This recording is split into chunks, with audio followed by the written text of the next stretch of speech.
guys, welcome to another fabulous video here in the Ark Taming series, and we are still working on the Additional Creatures 2 Wild Ark mod on Ark Survival Evolved. It's a fabulous mod, and we are after an Austroraptor today, okay? Now these fellas and ladies spawn on the beach, the Oasis, Inland Water, and the Fertile Chamber, depending on what map you are on. I'm on Ragnarok, so on Ragnarok they spawn on the beach. And there is actually one right over here, okay? I believe it's either max level or very, very close to max level. Right over here on the beach. And you can either trank these guys or you can tame them passively. Either one works. And so typically when I have a choice between the two, and it's right over here somewhere, if I have a choice between the two, it all depends on the level of aggro that's in the area. Okay? So for example, if my dude would land, apparently I'm dealing with lag again. GG. Okay, we'll wait until... Thank you so much. I don't know why it kicked me off, but whatever. But anyway, if there's not a lot of aggro nearby, then I will just take out anything that could be considered aggro, and then we will tame the passive creature.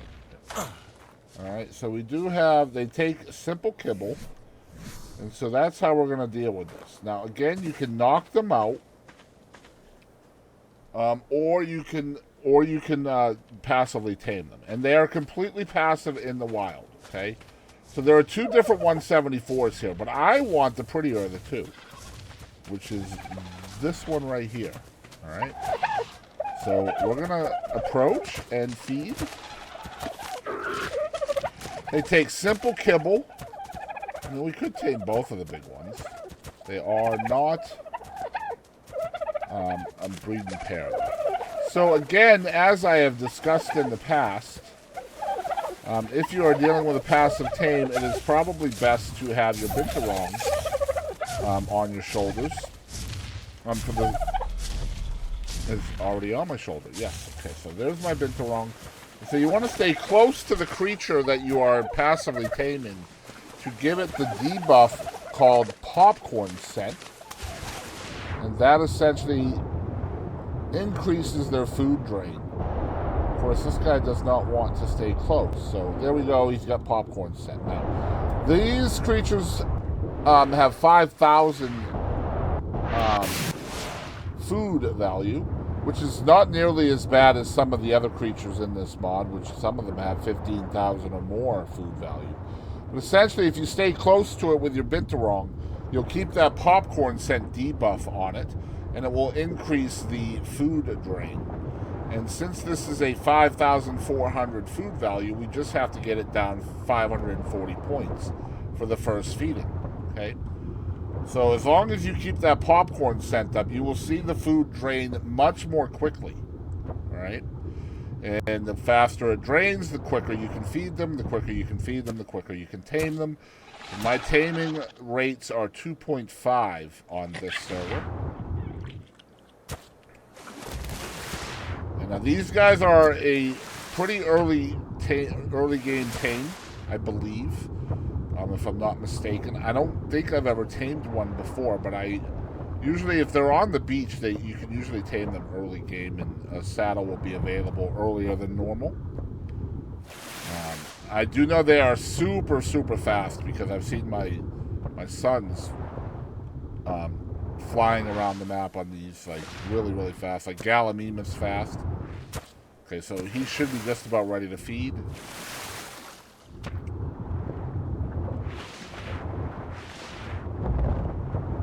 There we go. And now with the simple kibble does not give him much food back, so after the second feeding, they should go much, much quicker, you guys. Again, if you have a binturong, I highly suggest you getting one. Because binturongs are fairly easy to get. and they are massively important in taming things quicker. Alright, so there's my third feeding.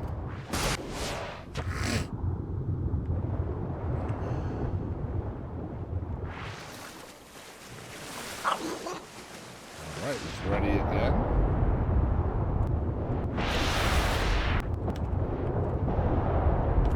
If you could not take me towards the manta, that would be cool.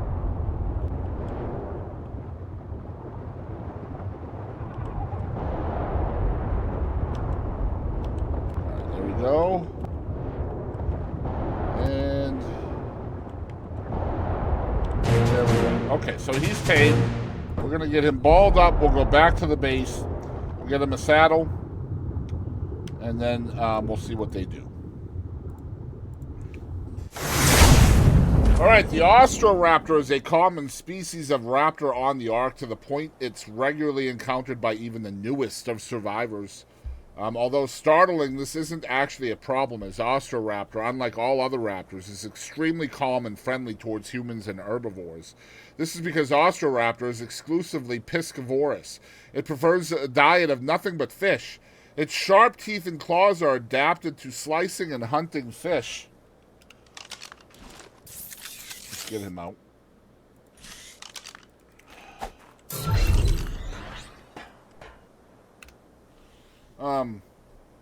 Not larger meatier animals, and as such is an incredibly placid creature, even somewhat timid.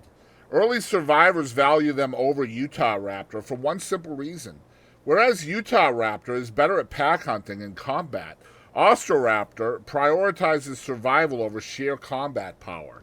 It has excellent stamina and great speed, which is excellent for helping newer survivors flee from threats. Furthermore, it's an excellent swimmer, sometimes even being able to dive to catch fish. With this swim speed and oxygen, it makes escaping into the water to flee from danger not also very viable, but they can help their owners on shallow water dives and protect them from potential predators. Furthermore, their ability to easily kill fish can help provide a steady supply of fish meat for both Master and Austroraptor. And on another side, Austroraptor can be trained to use its teeth and claws for excellent shearing tools, snipping plants for valuable fibers and berries. All of this combined makes Austroraptor a must-have for any survivor just starting out. And the saddle is available at level 18. Super early. Fiber, hide, wood. Again, you use your inventory to craft it, as you do for most modded creature saddles. Craft the saddle. Put the saddle on the creature. And yeah, they do jump, and they are super...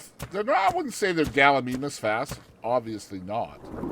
They are very quick in the water, though. Now, this is completely passive in the wild, unless it gets attacked. If you attack it, it will not be passive anymore. It will come after you, all right?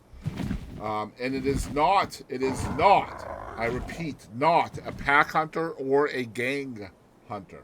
It has a left-click bite, which is very similar to the Pelagornis, because it deals increased damage to fish. So it will do more damage to fish than land animals. And it looks like this. The right click is a claw slash, and it will hit twice, like so. And this will harvest fiber when used on berries. Or, yeah, berries. On bushes. Like so. Yeah, see? Very cool. And it actually, it does fiber and berries. So that's pretty cool. And it's quick, too. Like, it's super quick. Look at that. That's really cool. And it'll also, obviously, attack an animal with that as well, if the animal's close enough. The C is a key call. Or call. It looks like that. That is totally for aesthetics, and it can be done while moving as well. So, see, you can move and do it as well. Okay. The X key does a swimming dash, which essentially makes it spin forward for increased damage and movement. So when you're in the water, and you push the X key, it does this. Yeah. So, and that will do more damage to a creature. It's pretty cool. The space bar is to jump, and it does jump higher than normal raptors, which is pretty cool. This one is really neat looking. I'm glad we tamed this one. But yeah, that is the Austroraptor from the Additional Creatures Wild Ark mod. Again, so many creatures in this mod, over 60 of them now, I think. I'm not sure. I don't think they're updating the mod anymore, but still, 60 some odd creatures. So if you're playing modded Ark and you're not playing with this mod yet, you should at least try it out, because a lot of these creatures are really pretty cool. This one here is really good for early game. It gets you around really quickly. It will help you tame much larger creatures underwater for sure, which is what we always used it for early in the game, like to get a Basilosaurus or something like that, or Megalodon, and we could get out of harm's way pretty quickly. And of course you can shoot off the back of it as well, kind of like Baryonyx, so that definitely helps out as well when you're underwater. So you can kind of use the harpoon launcher and things like that. But yeah, that's the Austroraptor. So I appreciate you guys watching. If you enjoyed the video, show it some love. And of course, if you'd like to see more like this one, you can of course subscribe, because we do release a new video each and every week on the Ark Taming series. Thanks for watching, and I'll catch you down the road.